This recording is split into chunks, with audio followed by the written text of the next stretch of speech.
Você consegue imaginar uma noite tão silenciosa, que até o som da própria respiração parecia pesar no ar? Uma noite em que a escuridão não estava apenas no céu, mas no coração de um império inteiro. Essa é a história de uma das noites mais assustadoras da história da humanidade. A noite em que o Egito foi quebrado por completo. A 10ª e última praga. A praga que finalmente libertou um povo inteiro da escravidão. Tudo começou com um pedido que parecia simples: deixe o meu povo ir.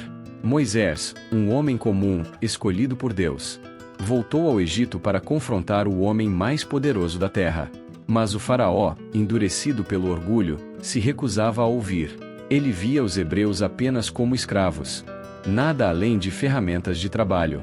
Foi então que Deus começou a agir.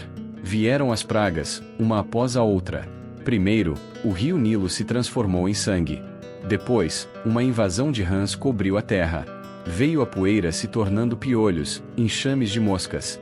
Doenças que dizimavam os animais. Feridas dolorosas nos corpos humanos. Granizo em chamas caiu do céu, devastando plantações. Gafanhotos invadiram o que sobrou. E uma escuridão densa cobriu o Egito por 3 dias. Uma escuridão tão espessa, que parecia palpável. Mas o faraó continuava a resistir. Foi então que Deus fez o anúncio final. A última praga. A mais dolorosa de todas. Disse o Senhor: por volta da meia-noite, passarei por toda a terra do Egito. E todo primogênito morrerá. Do filho do mais humilde servo, ao primogênito do trono real. Ninguém escaparia. Mas Deus ofereceu um sinal de proteção. Um caminho para a salvação. Cada família hebraica deveria sacrificar um cordeiro sem defeito. Com o sangue, deveriam marcar os batentes das portas. Dentro das casas, comeriam o cordeiro às pressas, com roupas prontas. Sandálias nos pés, cajado na mão. Era a noite da partida. A noite da libertação. E o Senhor prometeu: quando eu vir o sangue, passarei por vocês. E a praga não os atingirá. A noite caiu. As casas hebraicas estavam seladas. Lá dentro, famílias aguardavam em silêncio. Lá fora, o Egito dormia, inconsciente do que estava por vir. Então, à meia-noite em ponto, o destruidor passou. Silenciosamente. Invisível. Mas implacável. De casa em casa, o primogênito caiu. Sem um grito. Sem uma luta. A vida simplesmente se esvaía.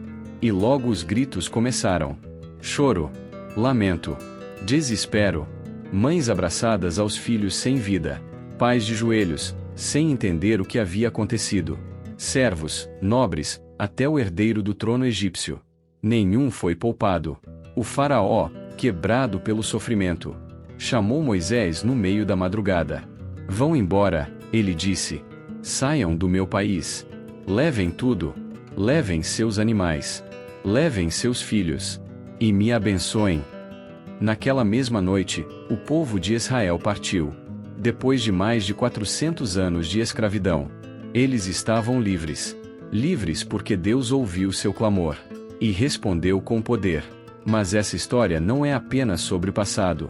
O sangue do Cordeiro, aquele que protegeu os hebreus da morte, era apenas um sinal. Um símbolo. Muitos séculos depois, outro cordeiro seria sacrificado. Desta vez, por toda a humanidade. Na cruz, o sangue foi derramado não para livrar da morte física, mas da morte eterna. E assim como naquela noite no Egito, a promessa permanece. Ao ver o sangue, passarei por vocês. A escolha continua sendo nossa. Você teria obedecido naquela noite? Você teria pintado sua porta? Porque a verdade é clara. Deus ouve. Deus age. E quando Ele decide libertar, nada pode impedir.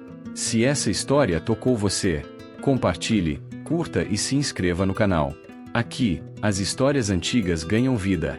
E cada uma delas tem algo profundo a dizer. Sobre nós.